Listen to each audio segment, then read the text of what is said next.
am at the hospital once again. How do I say this? Okay, so I've been having a lot of abdominal pain. It kind of starts like right here in the middle, and then like it kind of goes like up and then like around my back, and it makes me feel like I can't breathe all the way. Like it hurts to breathe, and I start to get really nauseous. Like even on an empty stomach, I feel like I could throw up at any time. And yeah, it's just keeping me up at night, and like I have a really high pain tolerance, and I try to like not think about it, just push it on the back burner, but it's like getting really bad. So I finally decided to come to the emergency room and get it checked out. So yeah, I'm just waiting. We're doing lots of different tests. We are doing ultrasound, CT scan, chest x-ray, blood work, all that. So yeah, let's just try to figure out what's going on. I'm tired of being in pain all the time. So I'm down 150 pounds. It's amazing, but I have had a few bumps in the road, and we're just trying to figure it out.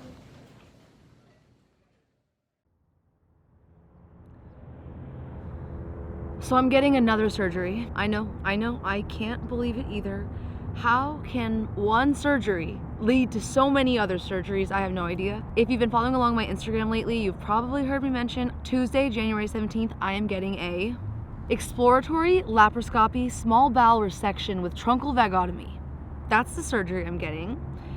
Why am I getting this surgery? Well, there's a lot going on, and I've been trying really hard to kind of like bring you guys through the WLS complications that I've been going through. We've been in the process of figuring it out, but now we finally have it figured out. I got a surgery date, and I'm just gonna explain everything in this video so that you could just be fully updated. So I had my gastric bypass surgery December 29th, 2017. Right before the New Year's. I spent all of 2018 as a full-time student, working many side jobs, running my own business, all kinds of stuff. I had a lot going on, obviously a lot of stress factors. So I did start experiencing pain within my first year post-op from my gastric bypass. Everyone would write off that pain like, oh, it's probably your gallbladder, it's probably your gallbladder. Yes, I was 300 pounds and I spent my entire life being obese. I was 90 pounds at 5 years old, but never once did I ever have any gallbladder issues. I went to school for ultrasound, and we would always do gallbladder scans. I never once had any gallstones, and I was in ultrasound school while I was in my first year post-op from my gastric bypass. So anytime I did have pain, you already know I would go over to my teacher and be like, teacher, can you please just scan me? Like, it is throbbing. There is something happening in my stomach, like please see if you could see anything. And usually the only thing we would ever see is like the shiny little staple from the gastric bypass, and then like she would use my body as an example to show people what a gastric bypass stomach would look like. But besides that, there was nothing else to really look at. My gallbladder was completely normal. I never once had any history of gallstones. But of course, as I'm dealing with this upper stomach pain, it was like this blanket statement that everyone would be using. Everyone in the weight loss community, every doctor, they'd be like, oh, it's a gallbladder, it's a gallbladder. So eventually I did have to go to the hospital and do like a gallbladder test, and that test, it tested like the function of it, and it said that mine was functioning, if I remember right, like 21%, and it was supposed to be higher. So they were like, you have basically a non-functioning gallbladder. It's not like below the line, like it's not helpless, but like it's pretty much like not functioning, and in this day and age you kind of just like don't really need it. It's probably gonna just cause more long-term effects for you anyways. Let's just remove it. Most people who are bariatric patients will have their gallbladder removed. There are even some bariatric surgeons that will remove the gallbladder during that surgery because they just automatically think like, we know this is going to cause you trouble, we might as well get rid of it now. So here I am just trying to trust the doctors, right? Even though I'm like literally going to school at ultrasound and they're telling me like, your stomach seems fine gallbladder wise, it's probably not your gallbladder. But I'm like, well, my WLS surgeon knows WLS, so like I have to kind of pick and choose who I want to trust more, right? Like it does fall on me. I don't have to go through any surgery that I don't want to, right? And of course I have like my primary doctor versus my surgeon, and my primary doctor is like, no, it just doesn't sound right. The doctors at my ultrasound school are like, just doesn't sound right. But my surgeon is like, yes, this is it. I've seen this over and over again. And also my surgeon has like an amazing reputation, and he's like the bariatric surgeon that teaches other bariatric surgeons how to become bariatric surgeons. So it's like, how can I not trust everything he says? You know, it puts me in a really hard place, because I want to believe that everything you say is just like holy grail, right? It's a lot to put all of my trust into this one person. So here we are, May of 2019. Over a year post-op. I had my surgery on Cinco de Mayo.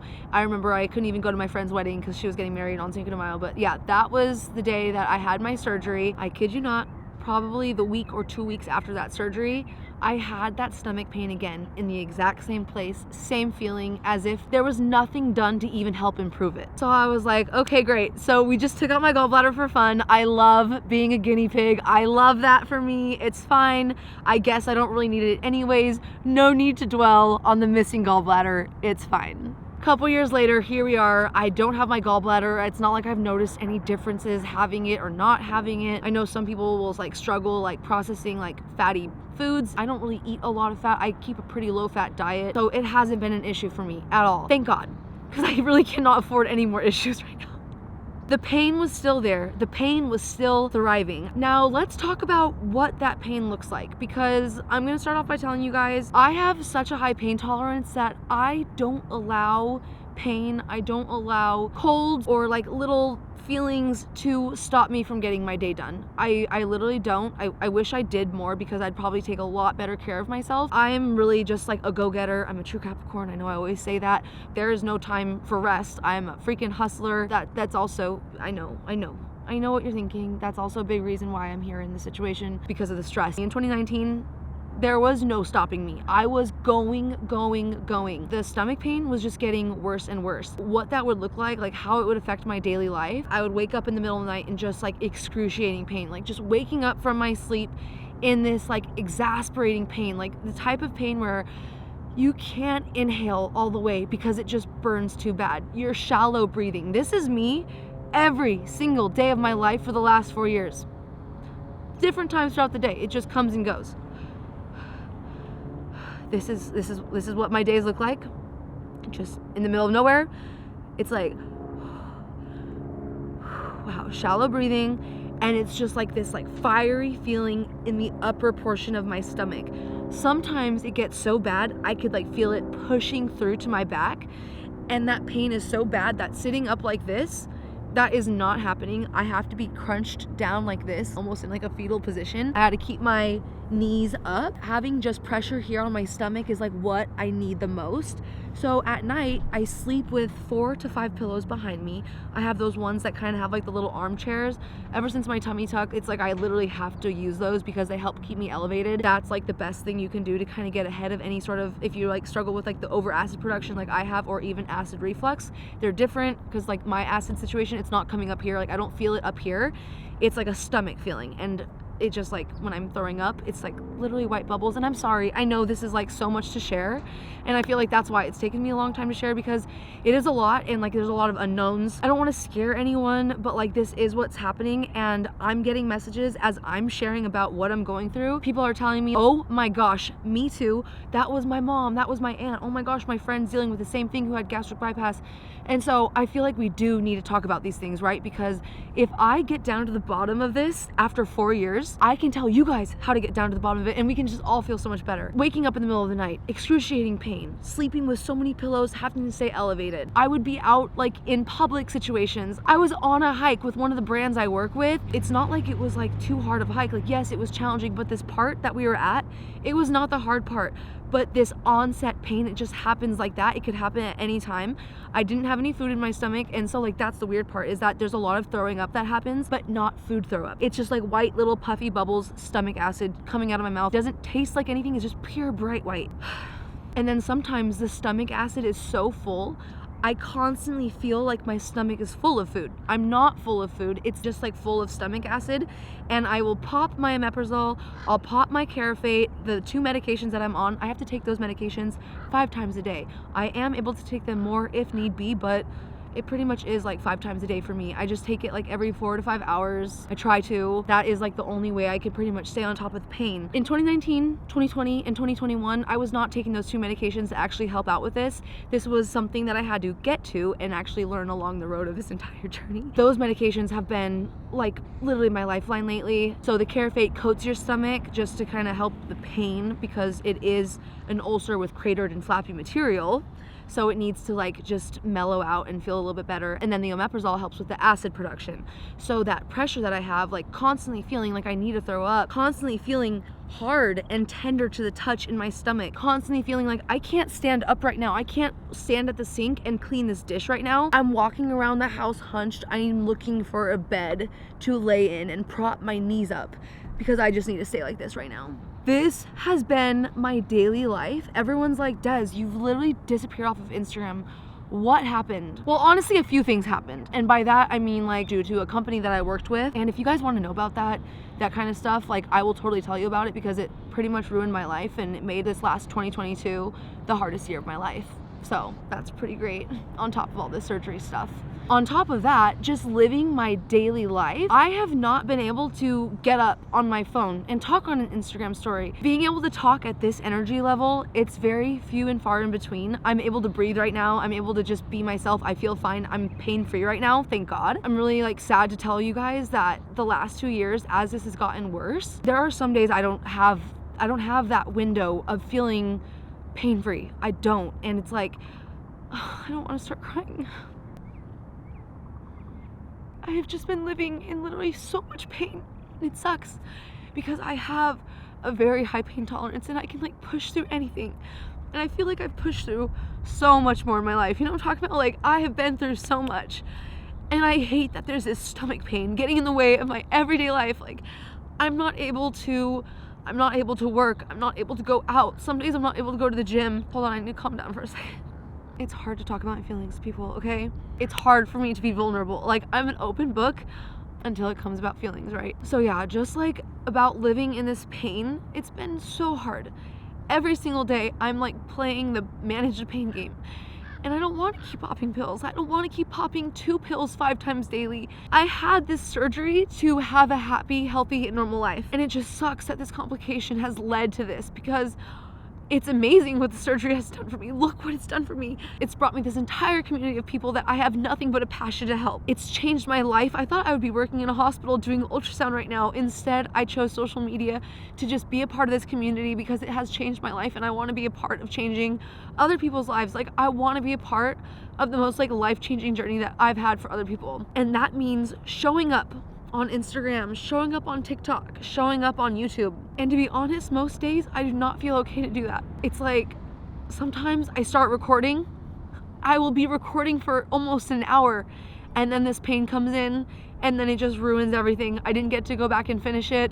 I'll try to go back the next day and like re-record a clip and try to make it seem like, oh look, this is just the actual outro for it, and it like doesn't work. Being in this amount of pain, spending most days of my life not being able to do that, it is affecting me so much. It's just been affecting how I want to be able to like grow and engage with everyone. Like I used to be able to like be in way more conversations, be on Instagram lives, be like in the moment, like storying in the moment, and that just, it doesn't get to happen anymore. Like I can't believe how much like my life has changed even just in this last year, how much more worse the pain has gotten. Yes, I have medication helping me get through it. I think that like maybe the pain has been a lot worse because I've been under a lot of stress. We found that this issue was due to stress. So let's talk about that now. We're pretty much done talking about how the surgery has like affected me, like the symptoms wise, mentally, emotionally, everything.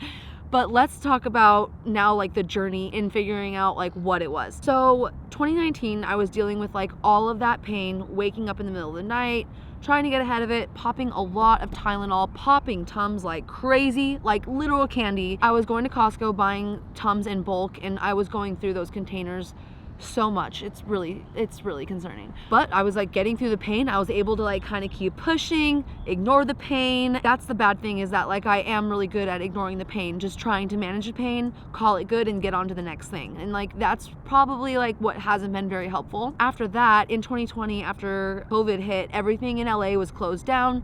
I was about to start prep for my summer shredding bodybuilding show, first one ever, and my coach Maddie lived in Omaha, Nebraska, and she was like, hey, the gyms are open up over here and there's like 4 people that go, so you should just move here like temporarily and call it a little adventure, a little season.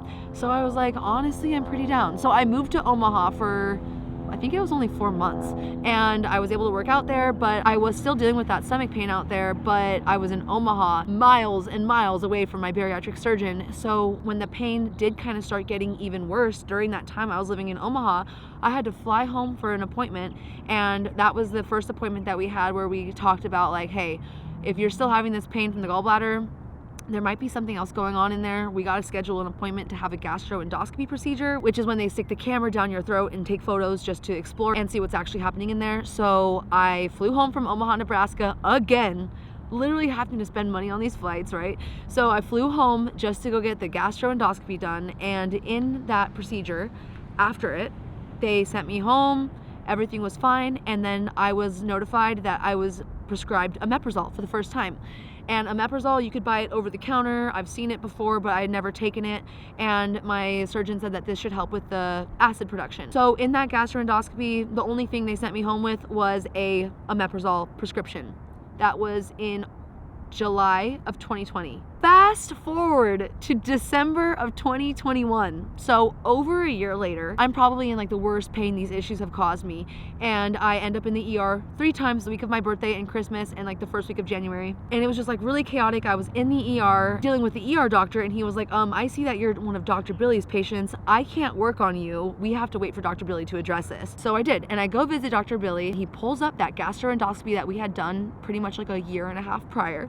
And he was like, so the only thing that you got was omeprazole after that procedure? And he was like, the bad part is that after that procedure, you were supposed to get a phone call letting you know about the results. I figured no news was good news. And he was like, well, actually what we found in that procedure was that you have an ulcer in your accessory stomach, because with gastric bypass, you have 2 stomachs now. One's an accessory stomach and one is like your stomach that is processing your food, everything. The accessory stomach, it still functions like a normal stomach. It still has acid receptors, but there's no food that goes inside for it to break down. So what happened to me is that all that stomach acid just broke down the wall and the lining of my stomach near the anastomosis site. So where like my intestines connect to the stomach, it's like up there. I guess it's really common for it to happen in that area. So he said that I was supposed to receive a phone call letting me know that they found that I had an ulcer in my accessory stomach. Because it had cratered and flappy material, it was totally like an open wound. He said that there's pretty much no option outside of surgery. There is no chance for this to recover and resolve itself. Some people, when they have ulcers, they can take different medications and it can help it. It could like totally heal it. But this was already so bad and like years in that it was just it was a lost cause. It was gonna need surgery. So then we finally began the process of me getting this ulcer removed in January of 2022.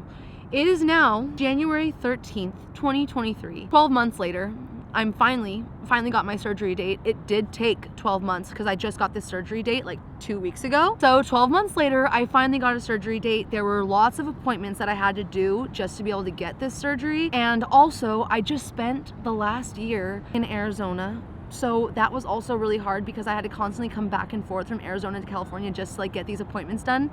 So the process just to get my surgery, because they give you this whole roadmap of everything you have to do to get the surgery done. You have to get like blood work, EKG, pretty much all the tests that you have to do for gastric bypass surgery, you have to like redo for this surgery. So I had to keep on driving home just to get all of my appointments done. So like the process to get it done, it's not only their fault, it's my fault too, because I was so far away. So it's taken a lot of time. They can only move on to the next step as soon as I complete one step. So it has just been like this rat race the last year, just trying to get to this surgery date. Meanwhile, I was dealing with the pain, obviously, and this last year has been the worst it's ever been. The one thing that has helped me the most this year was Dr. Russo, who's not even my bariatric surgeon. He was the one who's like, have you been trying omeprazole and carafate, sucrafate? And I was like, I have the omeprazole, but not the second one. What's that? And I'll put a picture of the bottle on the screen so you guys can see like what that is, because I'd never heard of it before. I now take sucrafate, if I'm saying that right, and omeprazole 5 times a day, like roughly 5 times a day, every single day. And what those 2 medications do is the omeprazole helps with the stomach acid production, and that's like my big issue because I have a stress issue, so I'm constantly producing stomach acid. And what my bariatric surgeon told me was that we have these vagus nerves that are like up here, like towards our brain, that go down into our stomach, and when we stress, it creates the stomach acid in our stomachs. And yeah, that medication has just been helping me the most. It has been helping me the most. I am just so glad I finally got my surgery date. So January 17th, I am getting the exploratory laparoscopy small bowel resection with truncal vagotomy. Let's talk about the truncal vagotomy part. So that stress issue about the whole vagus nerves going into your stomach, they want to snip those nerves. And that's the scariest part of this entire procedure. They want to snip the nerves that are like up here near my brain going into my stomach. and that will hopefully just help me not produce so much stomach acid. That's like the worst part about this. The next worst part about all of this is that it's basically gonna mimic an entire gastric bypass surgery. Going into the surgery, I gotta start off on a liquid diet, and then after surgery, I'm gonna be on a liquid diet, and then I'm gonna be on like semi-soft foods, soft foods, all of that all over again. And they're actually giving me the binder just to follow all of the post-op bariatric guidelines, because it's been 5 years since I had to do that. But they literally have like a calendar and a roadmap of like your timeline when you can start introducing normal foods back into your diet. Even down to like certain sort of veggies I won't be able to have for like 4 months, because certain vegetables like won't break down as easily in your stomach, and it's too soon for the baby stomach that has like fresh stitches. So yeah, it's crazy. This surgery also serves pretty much like a gastric bypass revision. That's what my surgeon told me. It is very possible that I might lose weight, and that's also crazy. I am just beyond grateful. I finally have a surgery date. I'm really hoping that this is finally the answer to the pain that I have just been living my everyday life in. I am hoping and praying that there are no allergic reactions, because the last time I went into a surgery for my breast implants, there's an entire video explaining what happened to that, but I had to go in for a removal and then a renewal of new implants. So it was like this whole thing, and my allergic reaction caused me to be in recovery for 6 months. We don't know what I was allergic to in that last surgery, so we just really have to like hope and pray that everything goes okay. So yeah, I think that is the update. Thank you guys so much for watching this video. I'm sorry for the mental breakdown. It's just a lot for me, but I love you and I appreciate you if you sat through this entire thing and actually listened to it, because it's a lot. And I really appreciate you guys being with me every step of the way, because it's scary, and you guys literally always make me feel like I have such a safe place and that I'm never alone. So I love you, and I will keep you posted, and I'm definitely bringing this camera with me on surgery day so that I bring you guys along with me. Love you.